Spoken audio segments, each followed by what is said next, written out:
Hierdie potgooi is slegs vir inligtingsdoeleindes en nie om mediese advies te gee nie. Indien iets jou bekommerd of nie reg voel nie, raadpleeg asseblief onmiddellik 'n mediese praktisyn. Die hormone affekteer 'n mens regtig baie. Dit is heeltemal normaal. Gaan jy dink dis maar net die lewe wat moeilik is en jou man is nou ewe skielik nie meer nice nie, maar eintlik is dit jy.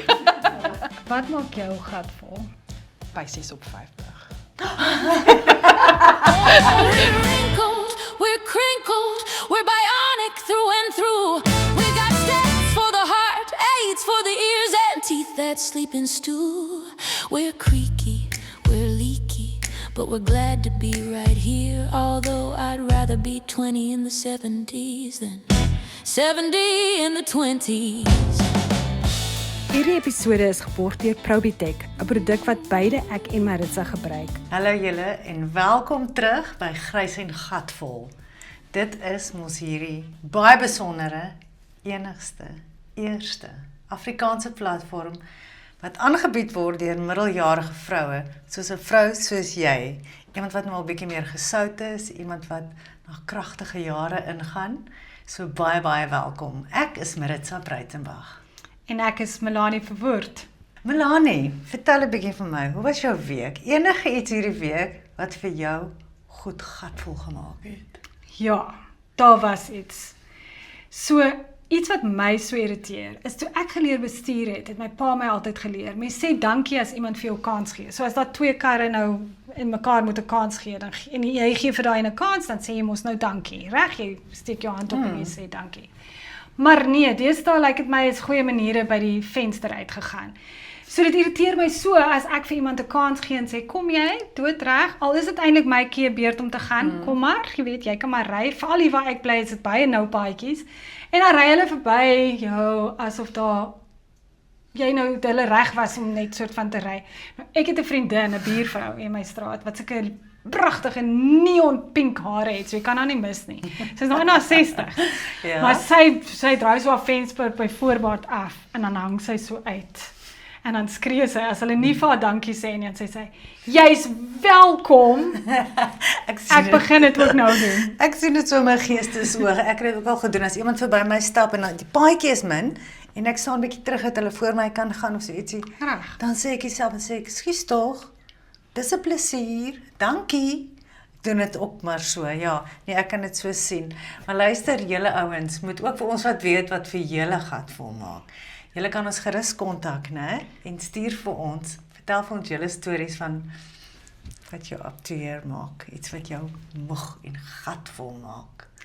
Ons e-posadres is gatvolpotgooi@gmail.com, en onthou ook sommer om ons te volg op sosiale media, dit beteken vir ons baie, en stuur vir ons bietjie van julle stories. Ja, net na die breek gaan ons gesels met Dr. Erika Droos. Welkom terug.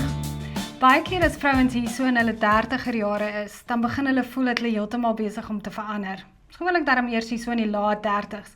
Fisies en emosioneel begin dinge lekker verkeerd voel. Hulle voel dat hulle nie meer is wat hulle geweet het hulle wil wees nie.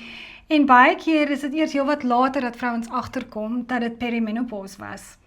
'n tyd wat vir baie vrouens baie moeilik is. Om die rede het ons besluit om met Dr. Erika Droos te gesels. Sy is 'n funksionele en integrale dokter wat verskriklik gewild is in Kaapstad. En sy fokus onder andere baie op hormonale gesondheid. Welkom Erika. Dankie, is 'n voorreg om hier te wees. Hallo Erika, so lekker om jou te ontmoet. Ek het so baie mooi goedjies van jou gehoor.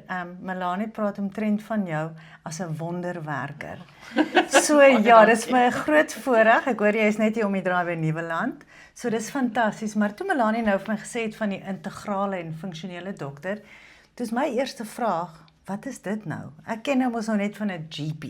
Sy verduidelik vir my dis iets anders. So sal jy asseblief tog vir ons verduidelik, wat beteken dit en hoe het jy daarby uitgekom?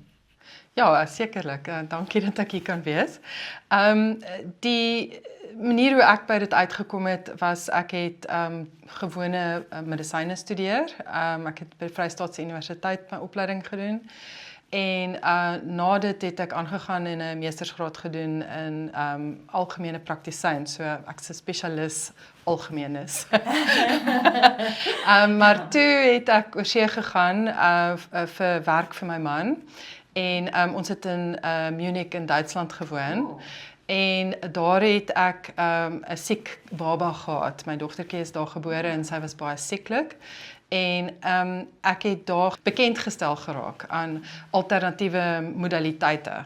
Soos die Duitsers as deel van hulle algemene versorging kan homeopatie kry, hulle kan Steinmeier se medisyne kry, die antroposofiese medisyne, hulle kan osteopatie kry en dit word alles ingesluit in hulle mediese fonds versorging langs gewone hoofstroom medisyne. En ek was aanvanklik baie bang vir dit, maar ek het vanweer die toestand van my dogtertjie, sy het 'n breinbesering gehad by geboorte. En dis nie iets wat mainstream medicine baie voor kan doen nie. Het ek begin om na hierdie ander modaliteite te kyk en al hoe meer en meer geleer daaroor en meer dit interessant gevind en ook die voordele gesien wat dit vir ons gee by die huis. En in daai tyd het ek begin basies lees oor hierdie ander soort van medisyne praktiseer waar jy langer konsultasies doen, jy probeer 'n bietjie langer sit met die pasiënte, regtig hulle agtergrond verstaan en dit het baie by my aanklank gevind want met family medicine, met algemene praktisyn is dit baie belangrik om al hierdie prinsipe in te bring. Dit word vir jou ook geleer op universiteit, maar ons is almal vasgevang in hierdie 15 minute konsultasies en hierdie model wat die mediese fondse ook net X gee vir 'n konsultasie of vir medisyne. So ek het uit dit uitgeklim en ek het begin om ook hierdie geïntegreerde konsultasies te doen en dan dit wat jy aanbied vir die pasiënt. Dis waar die integrative nou vandaan kom, die integrale gedeelte is dat jy gebruik waarvan toepassing die hoofstroom modaliteite, maar jy probeer soveel as moontlik eers met leefstyl en dieet en dan met voedings supplements en sulke goedjies te werk voordat jy nou regtig voorskrifmedikasie vir die pasiënte probeer.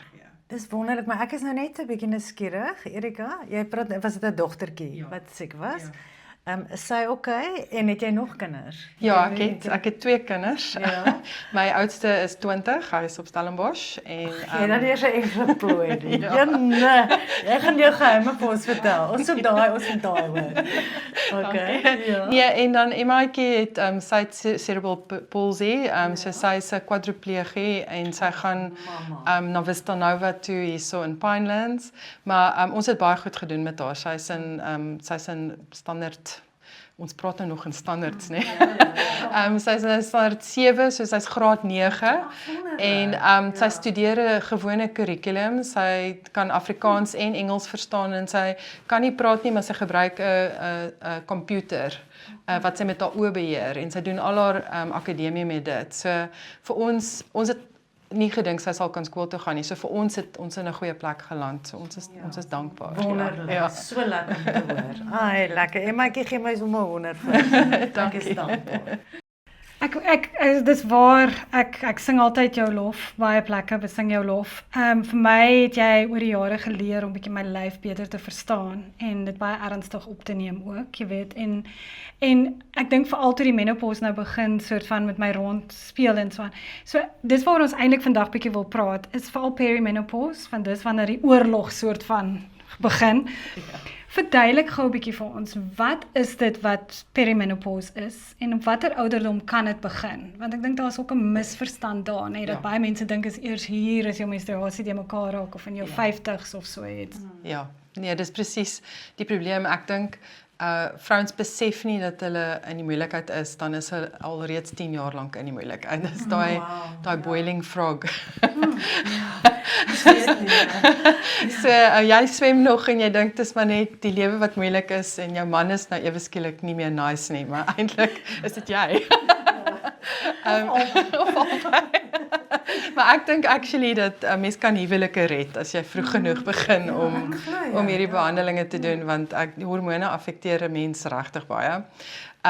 Dit kan begin al so vroeg as in jou laat 30s. En ek dink vroue word beïnvloed hoe vinnig ons verwys basies na perimenopause as die tyd tussen wanneer hierdie veranderinge waar die hormone begin daal en verander tot wanneer die menstruele siklus stop. Daai tyd word na verwys as die perimenopause en dan wanneer die siklus stop, dis wanneer jy dan nou sogenaamd menopause is. So jy's nooit regtig tegnies postmenopause nie. Jy's perimenopause en dan is jy menopause. Of menopausaal, maar meestal praat mense van postmenopausaal. Want dit is 'n soort van as jy klaar deur die rapids is en jy's nou stabiel op jou hormone. En hoe lank kan dit vat? Ek meen dit kan Ja, dit kan 'n hele dekade van jou lewe wees wat jy sukkel met jou hormone. So dit begin, ek hou daarvan om eintlik vir die pasiënte te sê dit is soos 'n ysberg.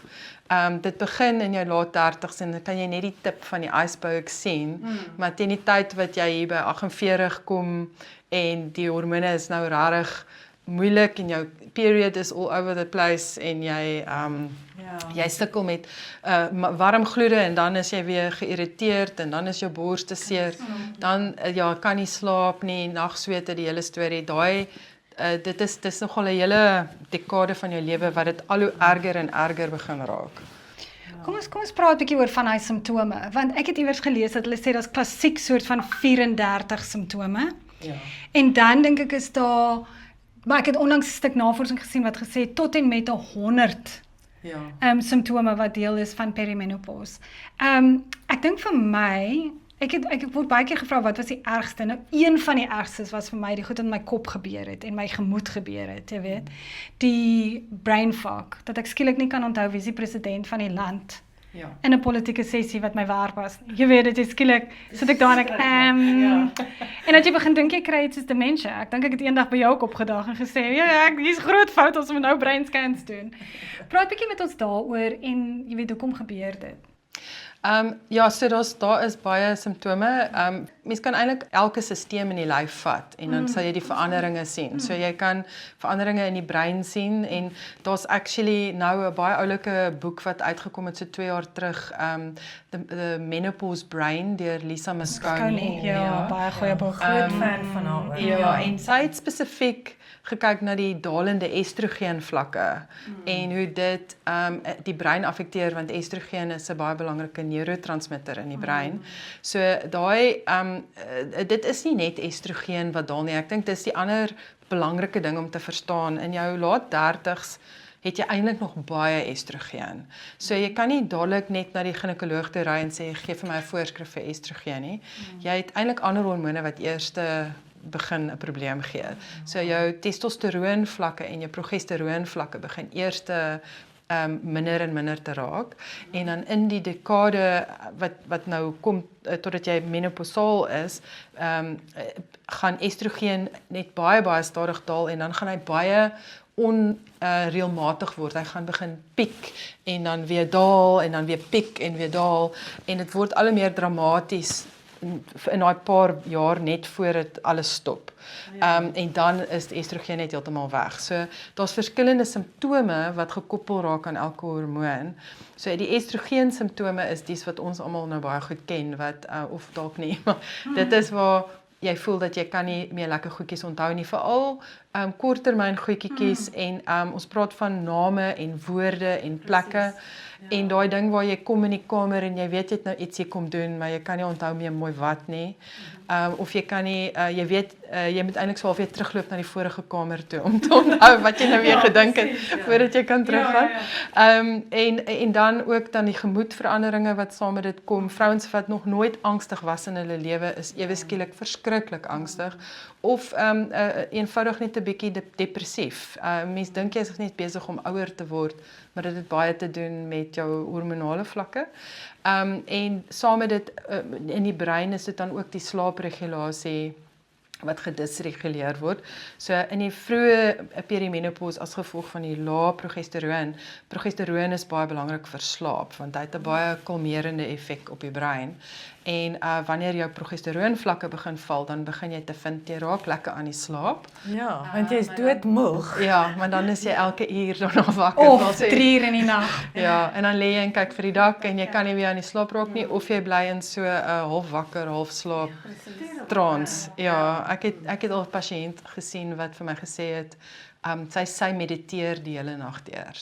Dit is die enigste manier hoe sy haar brein in die alfa stadium kan hou. Ja, jou Apple Watch weet later nie meer wat om te sê oor wat met jou slaap aangaan nie, want daar is net niks nie, jy weet so dan ja. En dan as jy dan op die regte vervanging is en jy behandel jouself reg of jou dokter behandel jou reg, dan kan mens dit eintlik baie goed ondersteun en ons kan dalk nou oor goedjies praat wat mens kan doen. En dan testosteroon is dan ook nogal een wat kan val en testosteroon is vir my meer dis vir my baie meer gekoppel aan jou bynierhormone. So ons praat van die adrenals in Engels. Ja. So ek kyk na hulle as 'n konstellasie saam die kortisol vlakke, die DHEA en die testosteroon vlakke.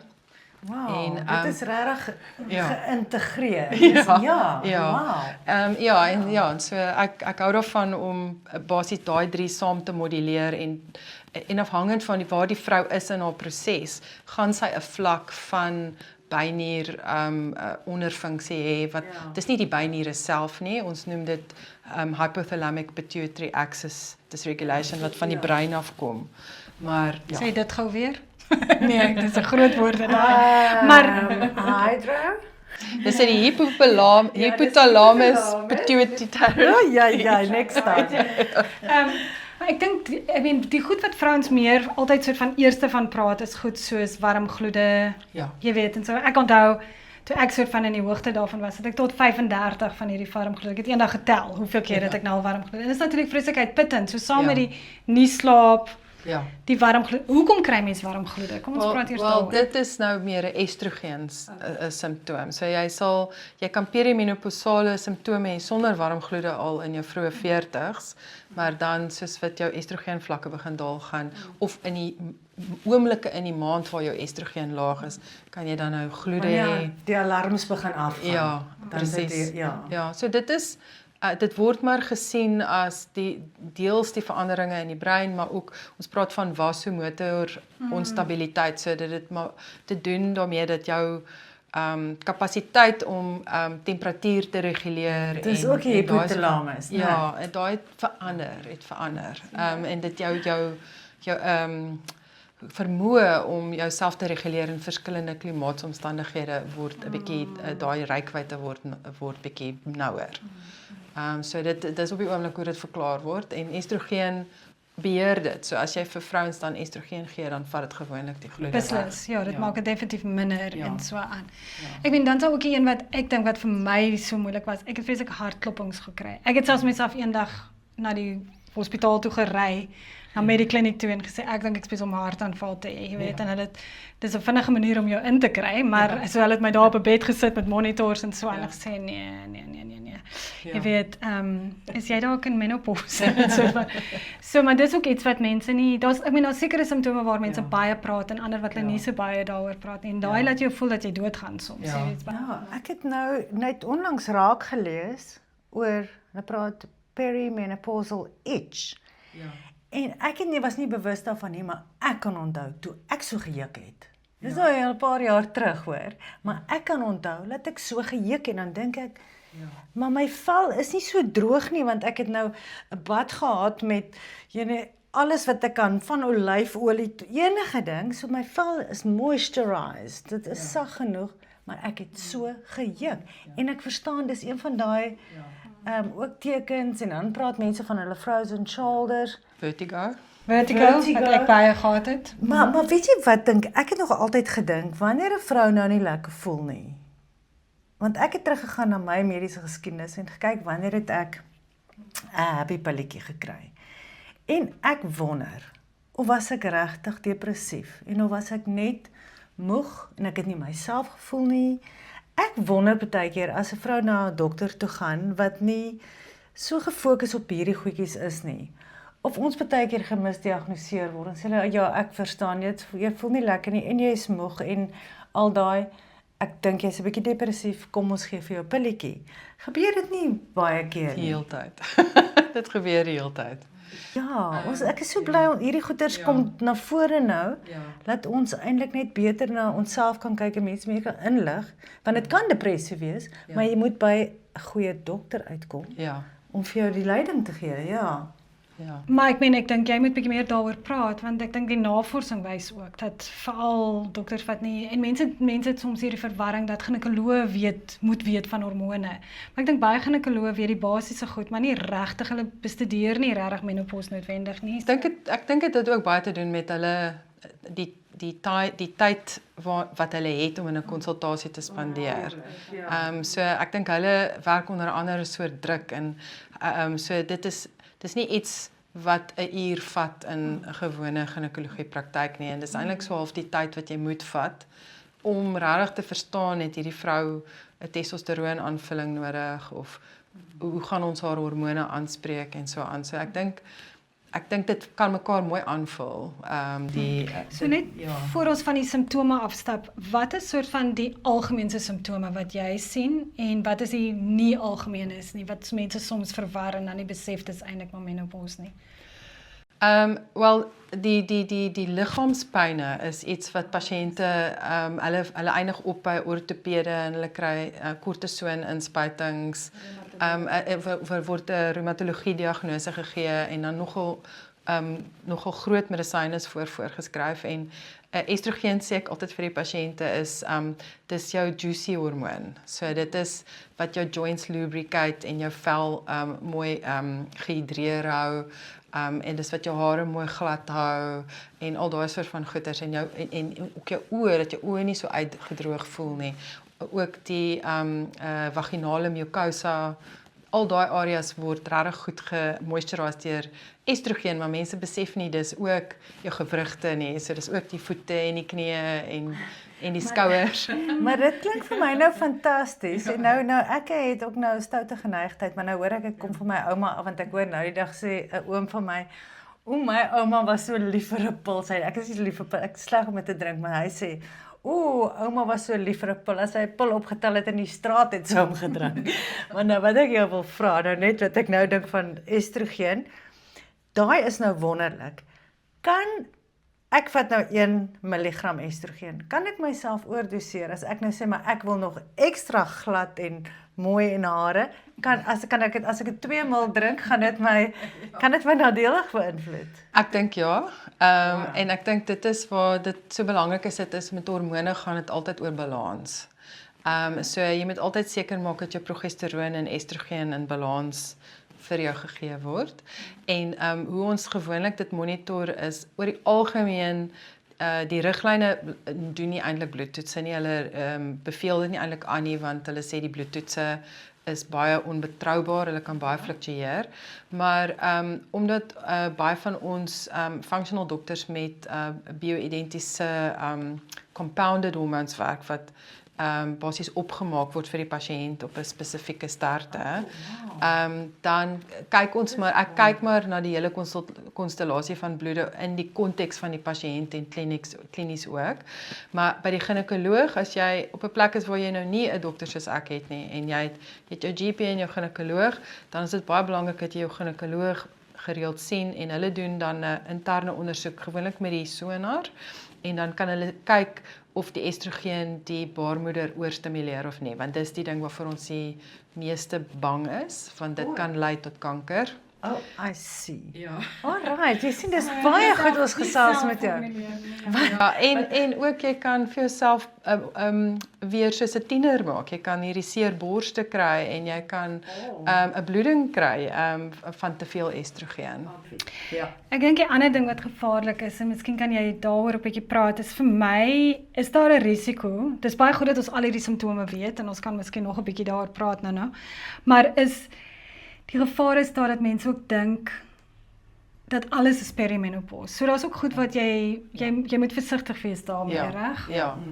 Ja, en ek dink dit is hoekom die tyd wat jy vat saam met 'n persoon, van die ding is ons almal kom aan in die perimenopause, maar voordat ons daar aangekom het, het daar goed met ons gebeur. So party mense het 'n baie traumatiese belevenis gehad van die wêreld, miskien kindertrauma of ek sien dit nogal baie in praktyk en vir daai pasiënte hulle kom daarmee reg totdat hulle in die menopausal jare kom en dan is dit asof hulle teen 'n muur vasgehardloop het en dan gaan 'n paar hormone nie die ding regmaak nie. Dan het jy nodig om baie diep traumawerk te doen byvoorbeeld.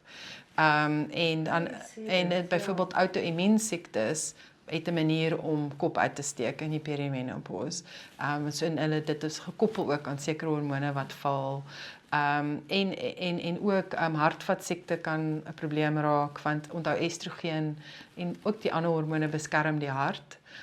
So dat jy word meer kwesbaar vir sulke probleme. En die cholesterol gaan dikwels ook op, né? Cholesterol gaan op en dan moet mens ook kyk na die skildklier want die skildklier het 'n manier om in thyropause in te gaan. Ek dink die dokters toets baie keer skildklier, maar dit is vir my fascinerend wat jy sê van trauma.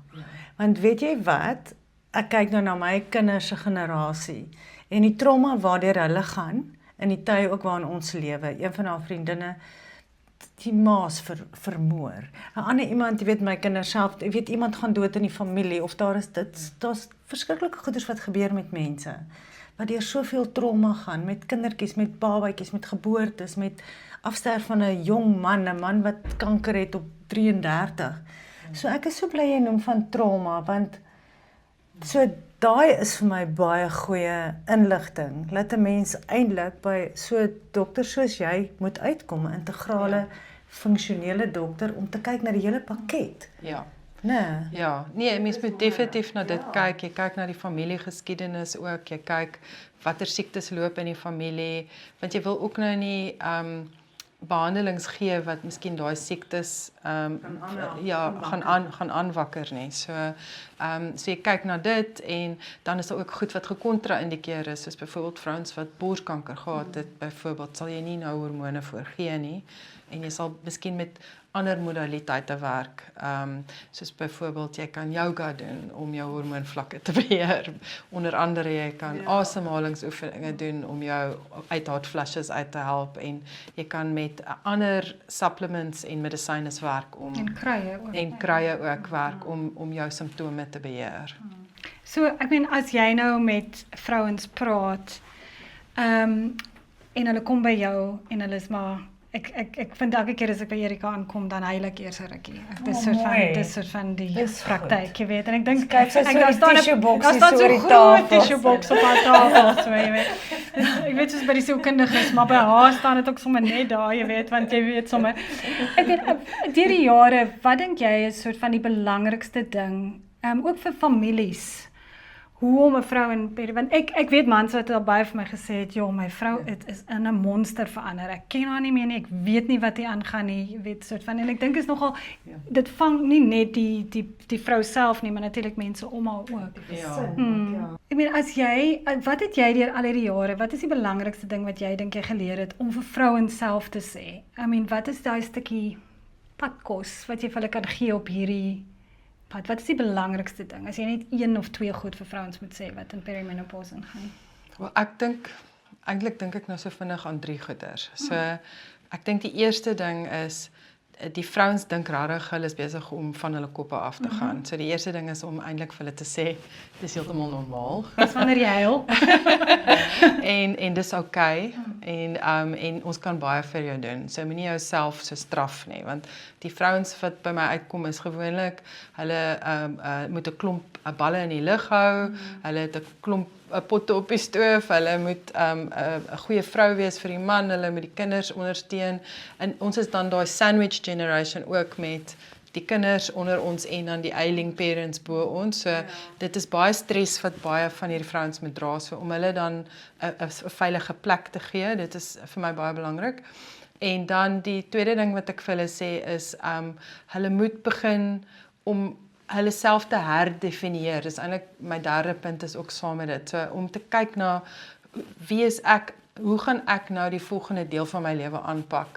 Daai wat ons so gepraat het van wat was jou destiny en hoe gaan ek die tweede helfte van my lewe nou aanpak op 'n positiewe manier en ek gaan my stres begin beter hanteer en ek gaan begin nee sê vir goeders en ek gaan begin bietjie beter kyk na myself want ek het tot nou toe nie na myself gekyk nie want ek het altyd die resources gehad om alles te wees vir almal en nie na myself te kyk nie om nou te aanvaar ek moet nou 'n bietjie na myself te kan kyk as ek nog steeds die rol wil speel wat ek wil speel in die lewe.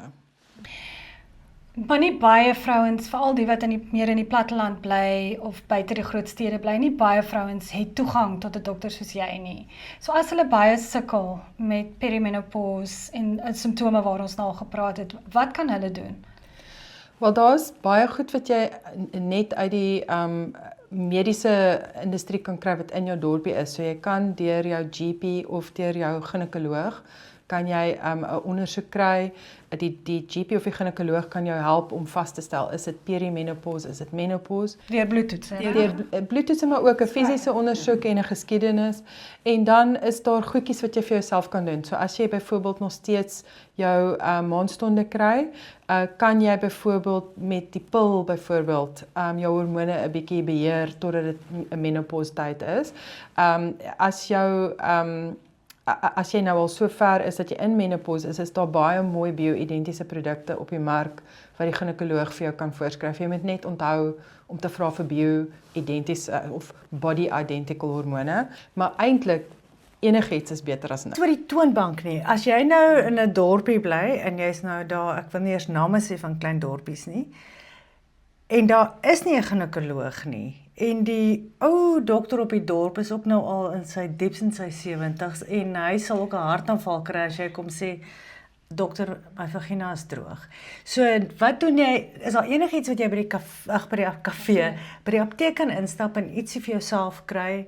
Ja, daar is. Vertel net 'n bietjie daarvan ook. Daar is produkte wat jy oor die toonbank kan kry, ja, en jy kan met jou apteker praat oor die verskillende produkte. Daar is ook aan die kruie kant is daar nogal baie goed wat jy vir jouself kan bestel aanlyn van plekke wat in supplements spesialiseer. Daar is byvoorbeeld fennel, wat is dit? Fennel, ja, so dit is byvoorbeeld vinkel is dit mos in Afrikaans. Dis mooi. Ja. So vinkel kan eintlik hot flushes 'n bietjie beheer. So jy kan vinkel supplements drink. Jy kan ook daar's verskillende hoe kan ek sê brand names wat produkte uitgebring het wat jy ook na kan gaan kyk. So as jy byvoorbeeld by 'n wellness warehouse of so instap, dan kan daai mense gewoonlik ook vir jou van die kruie kombinasies wys wat jy kan gebruik vir hot flushes en nagswete en so aan. En dan is daar soos intervensies wat nie produkte is nie, soos byvoorbeeld om spesifieke asemhalingsoefeninge te doen, soos deep breathing exercises help, en om jou stres te beheer. Dit alles bring jou kortisol in balans en dit sal dan ook help dat jy beter slaap. Jy kan kyk na goed soos 5-HTP om jou gemoed te lig. Jy kan kyk na L-tyrosine wat ook aminosuur is ook om vir jou gemoed te support. Jy kan kyk na kruie soos ashwagandha en Panax ginseng en rhodiola wat als kruie is wat so bietjie help om die gemoed te lig en om die kortisol vlakke bietjie te balanseer. So daai goedjies help die vrouens nogal regtig baie. En wat baie goeie nuus is wat baie vrouens nog nie weet nie, is dat daar is nou 'n testosteroonproduk op die mark wat die ginekoloog kan voorskryf vir 'n lae libido. So vrouens wat nie libido het en seksdrang meer het nie, vir daai vrouens is die testosteroon nou goedgekeur en dit kan nou voorgeskryf word. So dit is 'n baie goeie stap vorentoe. Dit is wonderlik. Ja. Dis bly vir ons almal. Ons vra altyd vir ons gaste voordat ons hulle laat gaan. Wat maak jou gat vol? Pysies op 50. Pysies op 50. Pysies op 50. Is dit unfair. Dis unfair. Sy die blou tenne. Soos 'n klappie van die kant af. Hey, wonderlik. ons los dit daar. Dr. Erika Droos, baie dankie. Dr. Droos is van Optimal Health in Kaapstad. En onthou ook, elke tweede week het ons 'n deel van ons program wat ons sê, dis nou jou beurt. En waar ons julle vrae antwoord. So as julle enige vrae het, stuur dit in vir ons. Dr. Droos is ook een van ons kundiges wat op ons paneel is. So sy beantwoord ook vir ons vrae en julle sal ook hoor volgende week dan van die vrae wat sy beantwoord het. En dan net weer ons potgooi adres is gatvolpotgooi@gmail.com. Ons is nou weer terug.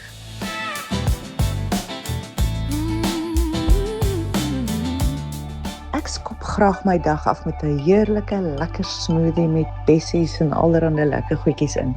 Maar die belangrikste bestanddeel vir my is my Probitek prebiotiese veselpoeiertjie.